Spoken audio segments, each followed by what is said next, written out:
Olá, sejam muito bem-vindos e bem-vindas ao videocast do FGV Incompany Insights em parceria com a revista GV Executivo. Hoje vamos falar sobre as mudanças no mercado de trabalho e os dilemas na carreira e como ajudar os profissionais na hora da indecisão. Para tratar desse assunto, eu converso com Lívia Kuga, que é mestre e doutoranda do Programa Profissional em Administração da FGV-AESP. Obrigada pela sua participação, Lívia.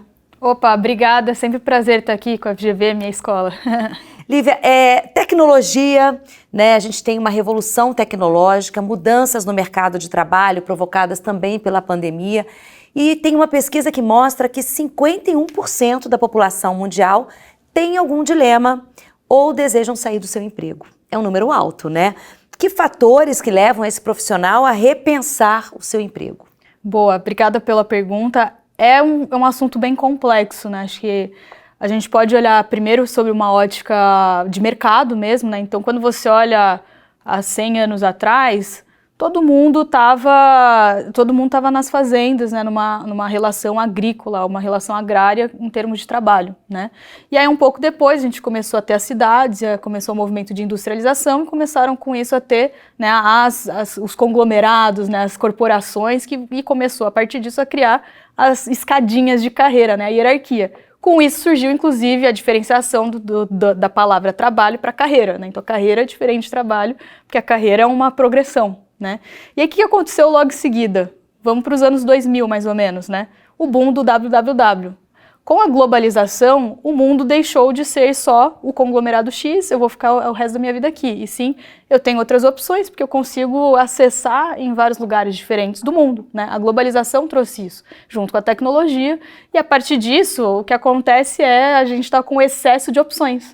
Quando você tem excesso de opções, natural que você fique mais indeciso. Por quê? Porque você tem mais decisões para tomar todos os dias, né? E aí acho que tem uma parte que é essa parte econômica, mas também tem outros fatores que são muito mais de indivíduo, né? Que pode ser desde nunca parei para pensar, nunca refleti, de repente fui obrigado a tomar uma decisão e fiquei indeciso quando descobri que eu tinha que tomar uma decisão, né? E aí tem outros fatores relacionados a pessoas que são muito indecisas, a vida inteira teve dificuldade de tomar decisão, inclusive decisão de carreira.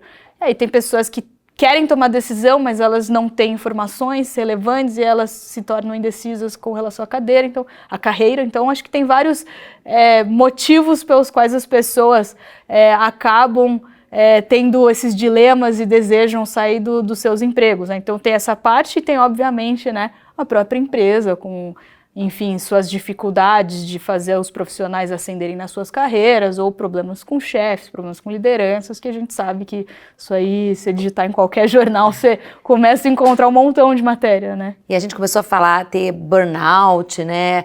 Movimentos como Quiet quitting, Great Resignation.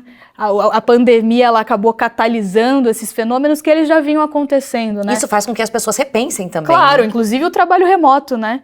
Então, o trabalho 4 dias por semana, trabalho remoto, que são temas que estão começando a emergir e pipocar. E o próprio significado do trabalho, né? A pandemia trouxe essa reflexão para os profissionais, para repensarem sua carreira, seja fazendo upskilling ou reskilling. Isso tem uma importância muito grande no momento, né? E vocês publicaram um artigo na revista GV Executivo, né? Que faz um mapeamento sobre esse assunto, né? O que você descobriu na pesquisa sobre os dilemas de carreira? Boa, então basicamente o que eu e o Miguel, né, que é o meu orientador, que a gente publicou junto, o que a gente estudou? A gente pegou mais de 900 artigos sobre o tema, e aí uma das coisas que me chamou muito a atenção é que, primeiro, ele é um tema majoritariamente estudado pelo Counseling Psychology, né, que seria a psicologia focada no aconselhamento de carreira, né? E o que a gente notou é que mais de 70% dos artigos foi feito com adolescentes e jovens universitários. Mas o que não significa que são essas as únicas pessoas que têm decisão.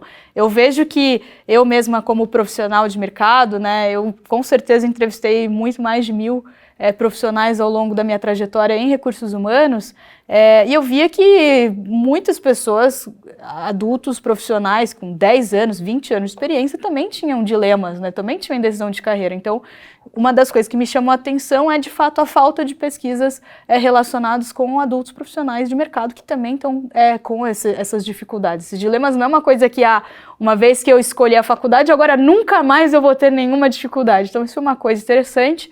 E uma outra coisa foi que, de fato, a gente viu que tem várias óticas diferentes, várias lentes diferentes que estão estudando. Então, tem uma lente que é muito focada no processo de tomada de decisão, outra que é muito focada no conteúdo, então a maneira como você elabora a decisão. Aí tem uma outra que é muito mais focada no contexto, então o contexto importa, dependendo de onde eu estou, eu tenho mais dificuldade de tomar decisão.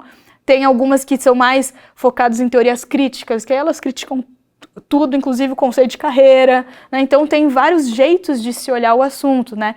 E infelizmente, ou felizmente, que der uma oportunidade de pesquisa, tem que fazer algum nível de integração. E aí foi um pouco onde chegou na ferramenta, inclusive, né? Que é uma ferramenta que vocês criaram para orientar, né, os profissionais a ajudar a decidir a carreira, né? Como é que essa autoavaliação funciona? Quais são os pilares nesse processo? Boa. Que é um framework, né?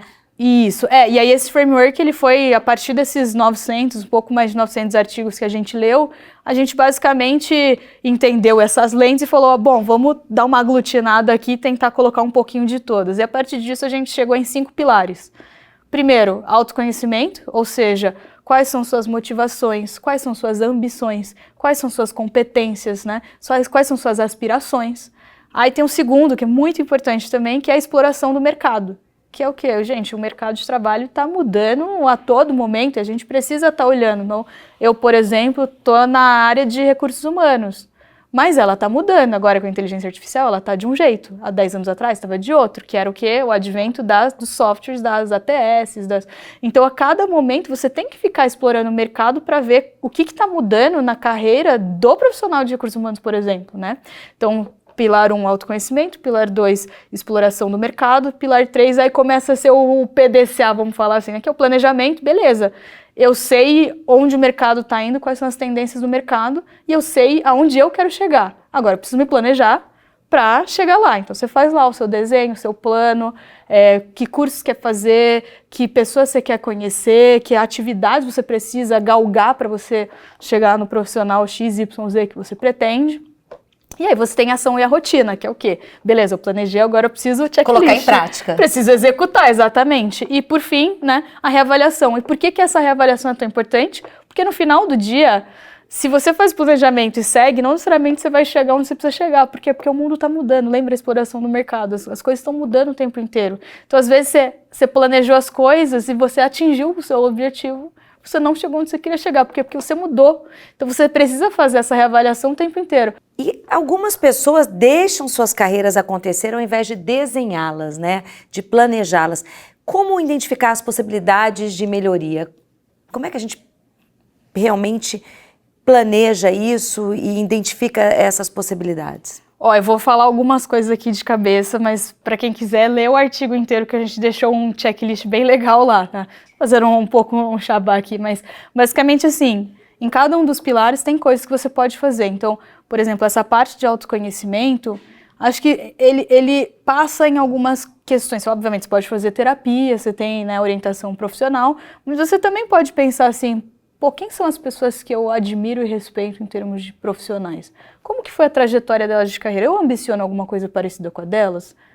E aí, isso é uma coisa, né, relacionada à parte de motivação, ambição. E aí você tem a parte das suas próprias competências, né? O que eu sei que eu faço bem? O que eu gostaria de fazer bem, né? E, de novo, achei esse negócio de você olhar e ir atrás de mentores, pessoas que você sabe que gostam de você, desejam o seu bem, querem o seu bem.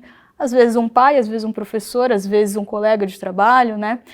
Então, por exemplo, isso na parte de exploração de mercado. Hoje, com inteligência artificial, fica até difícil digita lá no ChatGPT, no Gemini, pergunta sobre a tua profissão, quais são as tendências da sua profissão. Tem um lugar que eu gosto muito de sempre acompanhar, todo ano eles soltam, que é o World Economic Forum. Eles soltam um report que chama Future of Jobs, falando qual é a tendência mundial em termos de profissões. E aí eles falam tanto em termos de competência, o que você deveria se desenvolver, quais são as coisas que as empresas estão tendendo a pedir mais, exigir mais dos seus funcionários, quanto profissões. Então eles mostram literalmente, Data Scientist, há 5 anos atrás, tinha, a necessidade era 2, agora a necessidade é 10. Mas só para a gente estar falando de inteligência artificial, mas uma outra profissão aqui agora, acho que vai bombar ainda mais, é a parte de ambiental, né? Engenheiros ambientais, profissionais que estão muito focados em garantir a sustentabilidade. Por quê? Porque a gente não tem planeta B. A gente só tem esse planeta. Então, tem esse tipo de... Esse olhar, né?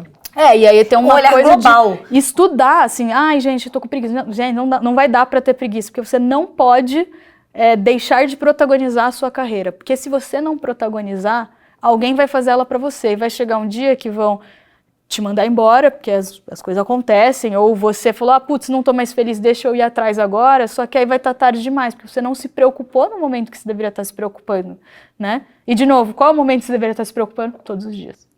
Agora, a gente tem um papel aí que a gente falou muito do profissional, né? Que é um papel pessoal de cada um, mas tem as organizações, né? A importância das organizações nesse contexto todo e das lideranças de recursos humanos. Você tem uma grande experiência nesse assunto, porque trabalhou muito tempo com essa área, entrevistou muitas pessoas. Queria que você até reportasse um pouco sobre esse teu olhar aí empresarial e como é que ficam as organizações nesse processo, né? O que pode ser feito para evitar essas grandes surpresas e esses desligamentos também, né? Que vem até por parte do funcionário, do colaborador, né? Saindo um pouco do meu papel de mestre e doutorando e botando a minha parte mais profissional como consultora e também atuei muitos anos, né, dentro da Estônia na parte de recursos humanos. Então, basicamente é o seguinte, eu acho que primeiro as empresas elas precisam aceitar que os colaboradores, que os profissionais, eles não estão mais esperando aquela carreirinha progressiva, tarará. Você pode até ter, não estou falando para deixar de ter, mas acho que você precisa dar outros caminhos e outras possibilidades. Então, uma coisa que eu acho que, inclusive eu cheguei a implementar tanto na Estônia quanto um dos meus projetos como consultora é isso, que é o mapeamento de competência e a gestão de talentos por competência. Qual é a diferença disso? Você dá muito mais autonomia e liberdade para a pessoa ter visibilidade das opções. Então, uma pessoa que está trabalhando no financeiro pode trabalhar em marketing. Marketing? Vamos falar competência 1 dos 2? Hoje, dados. Uma pessoa que sabe muito bem de dados financeiros, ela vai conseguir aplicar em marketing. Então, você começa a dar várias outras opções para a pessoa que ela não está vendo. Então, acho que uma parte sistêmica que as empresas poderiam estar fazendo é dar mais autonomia, mais transparência dos processos de crescimento dentro da empresa, inclusive crescimento lateral, dado que as pessoas não querem ter mais uma única profissão. Isso é uma coisa. Aí tem uma outra parte que é o protagonismo da liderança e da área de gestão de pessoas em tentar ajudar os profissionais a mitigarem essa indecisão. Então, uma sugestão, por exemplo, é aplicar esse questionário, né, essa autoavaliação, e depois começar a desenhar programas de mentoria, sessões para, vamos supor que das coisas que mais apareceu é a exploração do mercado, vamos chamar um palestrante para falar sobre o futuro do trabalho, entendeu? Então você pode criar uma série de opções e aí o que o colaborador, esse profissional ele vai pensar? Os caras estão pensando na minha carreira também, isso é E dar esse feedback é muito importante. Exatamente, é um processo ganha-ganha, né? E eu acho que isso não é responsabilidade só do RH. Eu mesma, né, eu liderava, sei lá, eu não sei agora a quantidade máxima que eu tive, mas com o meu time, eu sempre fazia questão de entender quais eram os dilemas que as pessoas também estavam vivendo até para ajudar. Porque tinha várias coisas que às vezes é uma coisa tão besta que você consegue resolver ali na hora. E tem coisas que elas são muito estruturantes. Então, por exemplo, teve uma pessoa que ela queria ir para a área de produtos. Eu ainda consegui alocar ela na área de produtos em RH. E agora ela está trabalhando com crédito, entendeu? Por quê? Porque É isso, né? Deixa eu ajudar a pessoa a desenhar, planejar a carreira e eu não perdi essa profissional para o mercado, entendeu? Então você como liderança, tirar um pouco o seu ego de meu time, minhas regras, meu não sei o que lá, e tentar ajudar a pessoa profissional. E aí você vai ver que, primeiro que você acompanha a trajetória da pessoa o resto da vida, a pessoa também é super grata por você. E o que ela vai fazer? Ela também vai virar liderança e ela vai o quê? Fazer a mesma coisa, né? Começar a replicar. Lívia, quem ficou curioso e quiser fazer esse questionário, é só ler o artigo na revista GV Executivo. O artigo chama Como se orientar diante dos dilemas na carreira, não é isso? Lá tem o passo a passo, o questionário, o framework todinho para o profissional entender o processo. Tem o framework, depois do framework tem o questionário e depois do questionário você consegue ver quais notas você foi bem, quais notas você foi mal e tem o checklist de sugestões de coisas que você pode fazer por cada etapa que você não foi bem. E as que você foi bem também pode fazer, porque é o que eu falei, gente, o ideal sobre nossa carreira é estar o tempo inteiro ressignificando ela. Não vai dar para ficar esperando ou delegando para os outros. É isso. Muito obrigada pela sua participação, Lívia, e até um próximo episódio. Boa, obrigada, viu, gente? Tchau, tchau.